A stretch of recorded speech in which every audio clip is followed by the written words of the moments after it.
Boa noite a todos. Que o Mestre Jesus possa nos iluminar e que a sua paz possa estar entre nós. O nosso tema foi retirado da revista Reformador de dezembro de 2009 e do Evangelho segundo o Espiritismo. O poder da prece. Prece, do latim prex, significa pedido, requerimento. Para nós, que seguimos a doutrina espírita, prece significa a invocação de um ser por outro ser para pedir, louvar e agradecer. No Evangelho de Marcos, no capítulo 11, no versículo 24, diz: tudo o que pedirdes em oração vos será concedido. Mas há aqueles que não acreditam na eficácia, no poder da prece, dizendo que, conhecendo Deus as nossas necessidades, e não podendo Deus revogar as suas leis naturais, eternas, a prece nada pode fazer. Seria supérfluo ficar fazendo preces e estar fazendo um relatório das nossas necessidades para Deus. Mas quem diz isso ignora que entre as nossas necessidades e revogar uma lei natural há muitas possibilidades. O tom imediatista do homem faz com que ele, se tem um problema de saúde, um problema moral, um problema familiar, ele sempre acredita e é bem mais fácil revogar as leis da natureza para resolver esses problemas. Porém, entre revogar uma lei e encontrar uma saída, ou que esse problema chegue à fatalidade, há muitas possibilidades. E a prece é sempre aquele repositório de retomada de forças, aquele local íntimo, aquela hora íntima, que temos a possibilidade de nos encontrar com Deus e expor para Ele as nossas dificuldades. Quando faz isso, o homem renova seus ânimos, reabilita suas forças, entra em sintonia com o Pai maior e os bons espíritos, aqueles que são encarregados da vontade de Deus, vão intuí-lo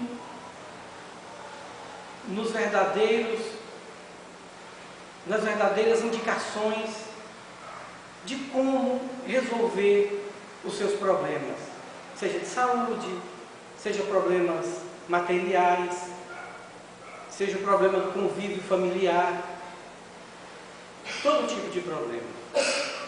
O que a prece não tem alcance, e nós vivemos fazendo mercantilismo com Deus, é aquela famosa oração para ganhar na loteria, para ser promovido, para conseguir um bom casamento, né? As mulheres conseguiam um bom marido, os homens uma boa esposa. Se bem que nesse campo eu até acredito que Deus possa ajudar bastante, né? Não enviando para você um Brad Pitt, mas uma pessoa bem paciente, né? Mas é sempre feita a vontade de Deus. Nós sabemos que essas coisas não são na base da sorte. Nós oramos para que possamos encontrar sempre a melhor saída e para que possamos encontrar, dentro das leis da harmonia de Deus, a melhor saída para as nossas dificuldades.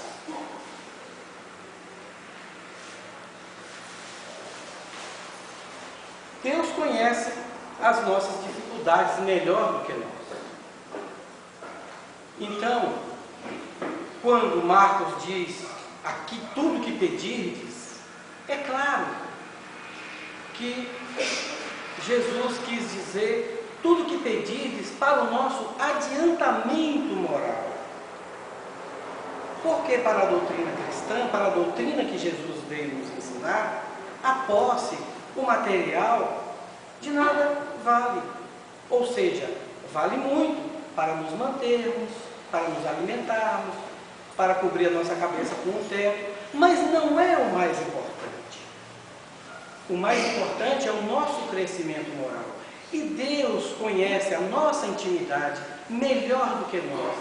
Ele sabe muito bem daquilo que necessitamos e tudo que orarmos pedindo para evoluirmos, para crescermos moralmente, Deus vai nos enviar.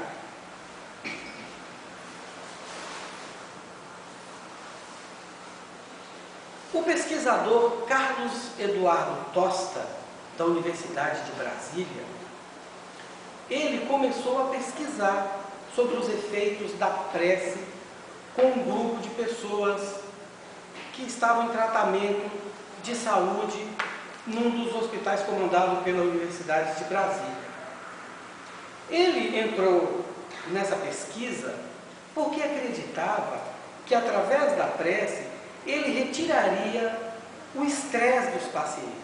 Os pacientes se tornariam menos estressados e daí o tratamento fluiria melhor. Porque, como nós sabemos, o estado de estresse, de nervoso, ele piora todas as situações, inclusive as situações em que a pessoa está convalescendo de uma doença. Porém, ele teve uma grande surpresa.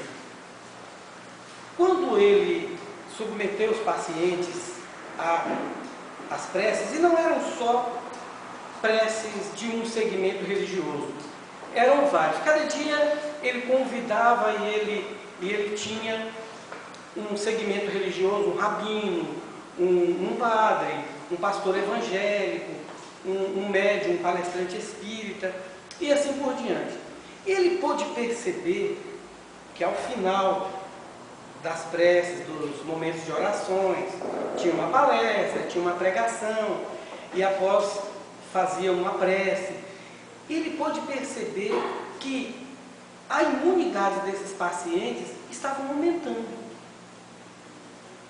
Então ele resolveu, ele avançou com um grupo, formou um novo grupo e pediu à faculdade que providenciasse vários tipos de testes. E não só o nível de defesa orgânica dos pacientes aumentavam, como também o cortisol, que é um anti-inflamatório natural produzido pelo nosso organismo. Geralmente as pessoas em tratamento de câncer, por causa da quimioterapia e da radioterapia, ele tem a imunidade dele abaixa e o nível de cortisol também abaixa. Ele necessita muito desse medicamento natural produzido pelo organismo. E ele notou que pessoas que naturalmente tomavam um anti-inflamatório sintético para resolver esse problema, ele não tinha um efeito tão positivo como o cortisol gerado através da prece. Então hoje ele é um dos maiores pesquisadores. Ele não é espírita, né? Respeita bastante. Eu acredito que ele está quase, ele está quase sendo espírita, porque ele diz: eu não sou espírita, mas fala como espírita. Então ele hoje é um dos maiores pesquisadores nessa área. Se vocês tiverem a oportunidade de ver algum vídeo dele no YouTube, é muito bom. Ele também pesquisa aquele reiki, energias do prana, ele passa as dicas de alimentação. É uma coisa muito boa e é muito respeitável o trabalho que o doutor Carlos Eduardo Tosta faz, mesmo não sendo espírita, mas ele já se considera espiritualista, sendo que quando ele começou, ele não acreditava em nada, ele apenas achava que com a prece os pacientes teriam apenas uma baixa no estresse, somente isso, que é o que a maioria dos médicos pensa. Na revista O Reformador, de dezembro de 2009, traz uma história muito interessante. Chama-se Uma História Não Espírita de Natal. Ela vem do livro O Pastor, do escritor inglês Frederico Forsyth. Ele conta que um oficial da Força Aérea Real Britânica, em 1957, no dia 24 de dezembro de 1957, estava em uma base inglesa na Alemanha. Como era um oficial, era um jovem tenente aviador, muito respeitado, Charlie Delta, ele pediu aos seus superiores que queria passar o Natal, o feriado de Natal com sua família. Eles eram muito religiosos e queria passar o feriado, se pudesse emprestar para ele um avião, para que ele pudesse chegar até o interior da Inglaterra e passar o Natal com seus familiares. Foi concedido, devido ao alto apreço que os oficiais tinham por Charlie Delta. Charlie Delta então tomou a aeronave, que era uma aeronave antiga, era um pequeno avião de caça da Primeira Guerra Mundial, e rumou em direção à sua cidade, a uma base aérea mais próxima da sua cidade. Sobrevoou a Holanda, o Mar do Norte, e quando entrou no continente inglês, deparou com um forte nevoeiro.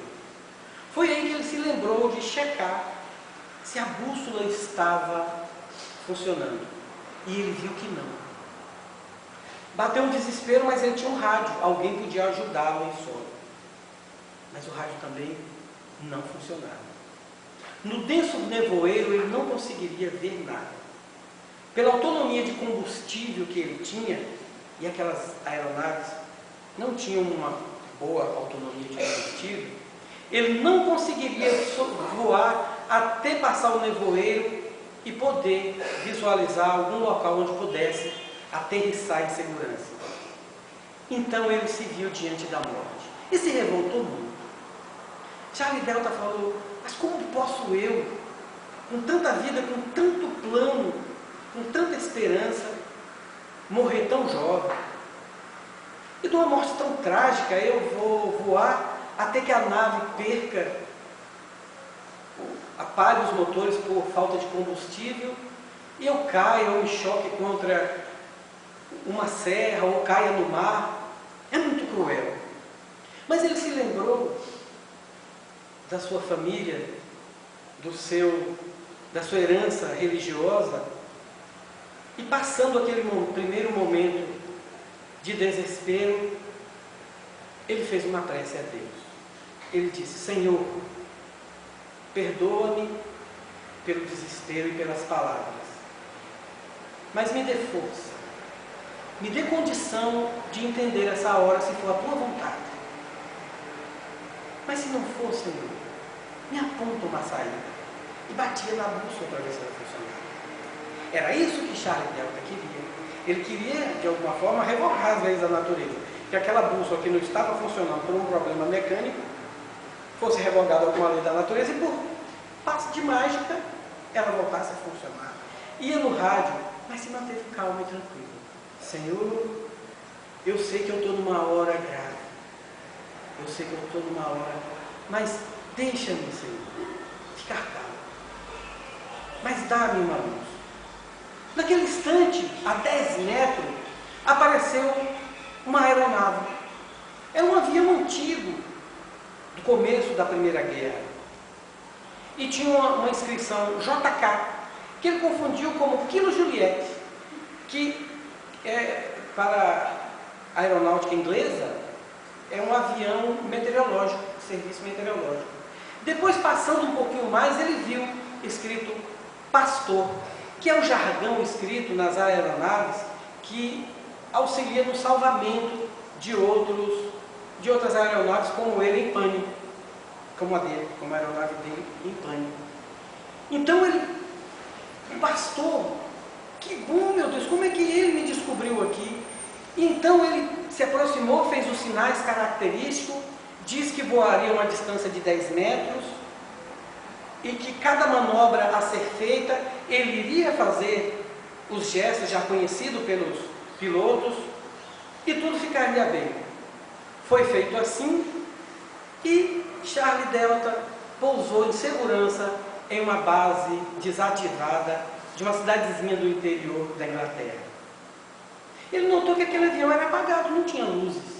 E que o avião também não aterrissou. Assim que ele chegou à cabeceira da pista em segurança, ele fez um rasante, fez uma saudação característica e foi embora, desapareceu no nevoeiro no meio da noite.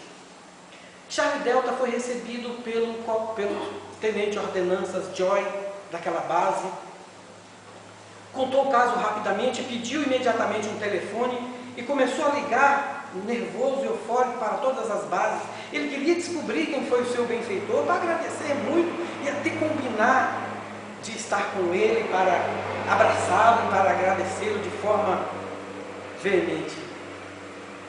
Mas aí todas as bases vizinhas informaram que eles não tiveram qualquer sinal de pedido de resgate, de socorro aéreo. Ele, então, muito cansado, disse: eu vou deixar isso para amanhã. O comandante Joy, então, o levou para um aposento, pediu que ele ficasse à vontade e iria preparar um jantar para ele, abriu a porta do aposento e lá no final uma lareira e um retrato pintado de um piloto. Qual foi a surpresa de Charlie? Ali está o meu benfeitor. Mas ele só pensou, ele não disse a Joy. Ele falou: quem é aquele retrato? Ah, aquele é o nosso JK.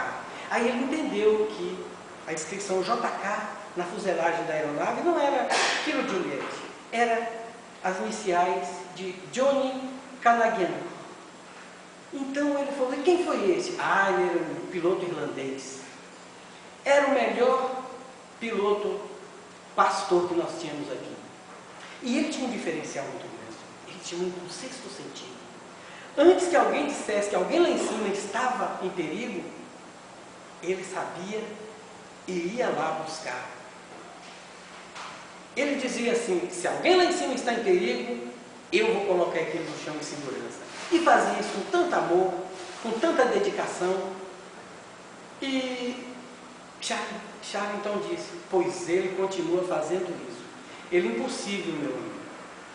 Exatamente num dia como esse, véspera de Natal, 24 de dezembro, há 14 anos, ele subiu pela última vez para fazer um salvamento. Ele salvou o piloto que estava lá em cima. Mas a aeronave dele, em completo pânico, caiu no mar, desapareceu. Até hoje nós não recuperamos nem o corpo de JK. Ele: como? Você fique aí que eu vou providenciar o seu jantar. Charlie Delta ficou atônito. Aquela noite ele revirou na cama várias vezes pelo acontecido. E como pode? Foi a prece de Deus. Charlie Delta então notou que realmente Deus enviara um anjo para salvá-lo. E é assim que, não revogando as leis naturais, como muita gente pensa, que apenas milagres extraordinários, onde existe ali uma doença, onde existe ali uma barreira, uma dificuldade, que era transportada num passe de mágica, como se Deus estivesse revogando as leis da natureza. Não. Há muitos caminhos como esse. Deus aproveitou da mediunidade de Charlie Delta, porque quando nós estamos em perigo, até a nossa mediunidade, para quem não a possui desenvolvida, pode se abrir, se desenvolver. A prova disso, conta a revista Reformador, é que não foi um fenômeno de materialização, porque mais ninguém na base viu o avião de JK, somente Charlie. Ninguém registrou a passagem daquele avião em canto nenhum. Os radares não notaram, ninguém visualmente não notou, apenas Charles. Então foi uma visão mediúnica que acabou acontecendo. Então, abrir a visão mediúnica, não é revogar uma lei natural. E isso para mostrar para nós que existem muitas possibilidades entre remover uma montanha que está na nossa frente, nós podemos contorná-la. E é assim que, através da prece, nós pedimos a Deus. Deus envia os espíritos encarregados, quando nós fazemos uma prece. Existem espíritos, segundo diz o Evangelho, segundo o Espiritismo diz, existem espíritos encarregados de ouvir e fazer a vontade de Deus. Sempre fazer a vontade de Deus.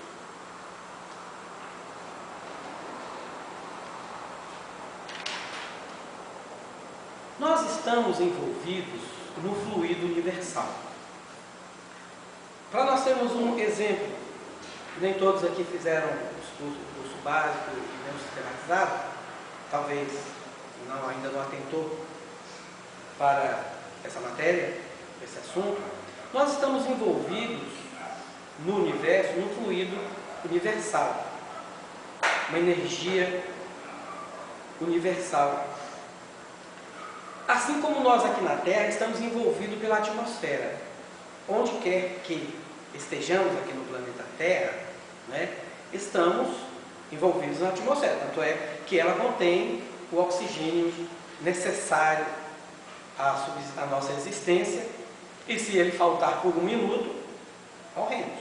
O fundo da água não está envolvido, não tem o oxigênio da forma que nós podemos respirar, porque a água também é formada pelo oxigênio. Então, se estivermos no fundo da água, vamos estar desprovidos de oxigênio e vamos sofrer uma asfixia mecânica, vamos morrer por falta de oxigênio. Mas onde quer que estejamos, estamos na Terra, estamos envolvidos pelo oxigênio. O som, ele é propagado pelo ar. Assim como o som é propagado pelo ar, o nosso pensamento é propagado pelo fluido universal. Se eu falei aqui fluido, é fluido, tá, gente? Eu sempre confundo, sempre erro. O fluido universal, ele propaga o nosso pensamento. E é assim que, quando nós estamos fazendo uma prece, que nós estamos dizendo que nós estamos vibrando, é através do nosso pensamento, nós fazemos o fluido universal vibrar. E podemos carregar ele com as nossas energias de amor.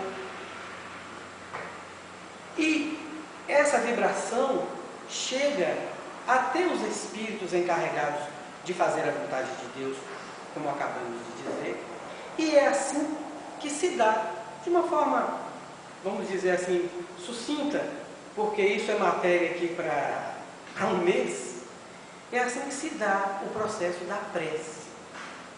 Nós temos como atributos inteligência, vontade, pensamento e vontade. A vontade é o instrumento do pensamento. Então, através do pensamento, nós temos a vontade de entrar em sintonia com Deus. E essa sintonia, para quem faz com muita fé, com muito amor, com muita verdade, é um repositório de paz, que depois que experimentamos, ou começamos a experimentar no dia a dia, jamais deixaremos de ter esse encontro com o nosso Criador, com Deus Pai Todo-Poderoso. As energias que emanam desse momento, elas pacificam o nosso ser. Se estamos em estado de aflição, se estamos em estado de ansiedade, podemos experimentar um eflúvio de paz. E nesse cantinho da prece, que geralmente, como Jesus nos ensinou, não é feita nas praças públicas, não é feita em voz alta para que todos nos vejam orando, e olha lá aquele que é temente a Deus, aquele é um homem bom, é um homem de Deus.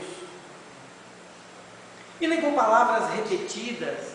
Aliás, Deus não está nos ouvindo pelas palavras, e sim pelas nossas vibrações e pelas nossas melhores emoções e sentimentos. Também como vamos orar com o coração amargurado, odiando o nosso irmão, assim como Jesus nos disse, se fordes orar, ou se fordes colocar naquele tempo, naquele tempo os hebreus, os judaístas, a religião judaica, eles tinham o costume de oferecer sacrifício a Deus, né? Que era um presente, um perfume, mas geralmente uma caça ou então uma res de um carneiro, né, abatido, sacrificado em nome de Deus, e era oferecido no altar para Deus. Então era chamado de oferecer um sacrifício. Então Jesus certa vez no templo disse: se fordes oferecer um sacrifício a Deus e tiverdes algo contra o teu irmão, vai lá, peça perdão para o teu irmão, se acerte com o teu irmão, volte, aí ofereça o teu sacrifício a Deus. Que o sacrifício que melhor é visto aos olhos de Deus é o sacrifício da humildade, de pedir perdão, de perdoar. Esse sim é o sacrifício bom para os olhos de Deus. Então, se queremos ter esse momento, esse cantinho de prece, em que entramos em contato com o Criador, experimentamos essa paz, temos que estar também em paz com todos aqueles que nos servem. Não podemos estar na agonia do dia a dia, da materialidade, do sempre querer consumir. Temos que entender que a nossa missão é a evolução espiritual, é a nossa reforma íntima, é a nossa reforma moral, que é para onde devemos seguir e reservar todas as nossas forças, apesar que temos que trabalhar e lutar pelo bem material, que precisamos porque estamos mergulhados no corpo de carne.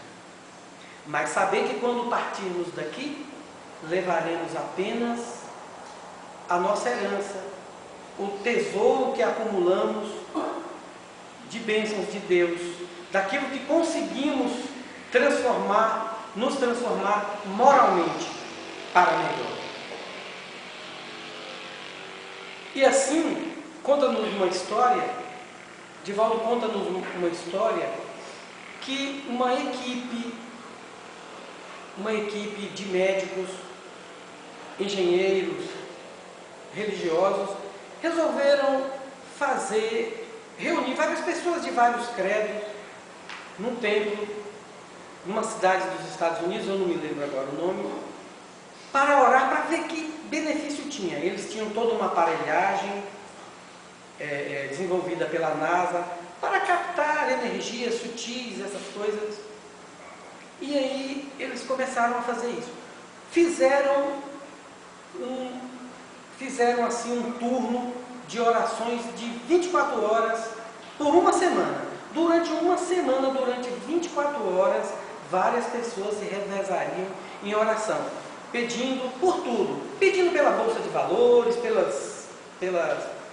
pelo sucesso econômico, pela paz, pela baixa da criminalidade, enfim, por tudo, pelos doentes, por tudo, enfim. E não é que a Bolsa começou a subir, que a criminalidade começou a baixar, o comércio começou a fluir, as pessoas estavam sorrindo mais, o clima ajudou. Choveu, mas não fez nenhum estardalhaço, tudo ficou mil maravilhas. Então, no relatório que eles fizeram no final, eles chegaram à seguinte conclusão: o ser humano é o que ele pensa, a sua frequência. Durante que aquelas pessoas estiveram lá orando, eles emitiram, através, como nós explicamos aqui do fluido universal, vibrações que chegaram até as pessoas, que melhoraram a frequência psíquica. Melhorando a frequência psíquica, melhora tudo. Então nós somos o que nós pensamos e o que nós queremos ser.